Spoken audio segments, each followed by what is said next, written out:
अरे हमारा बुझात बबुआ जीएम होई है औरी बढ़ के डीएम होई है वो से ऊपरा डीएम होई है ओ ए ललना ए ललना।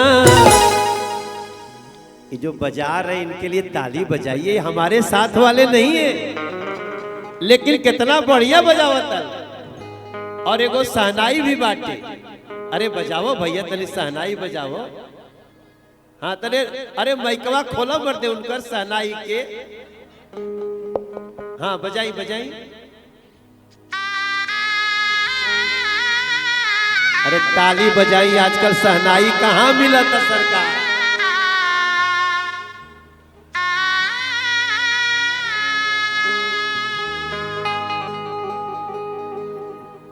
और अब घर में खाली बच्चा होके इतने मांगी जा, जाके देवरही माई के लगे खाली बेटा मत मांगी जा, बेटी भी होके तो स्वागत करी जा। वो करी हमनी के संस्कृति सब कोई खाली बेटे मांगता।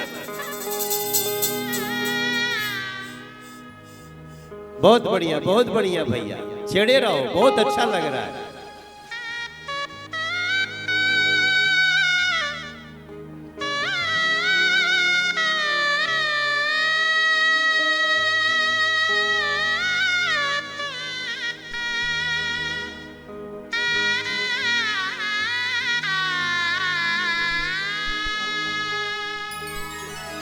अरे बबुआ हमार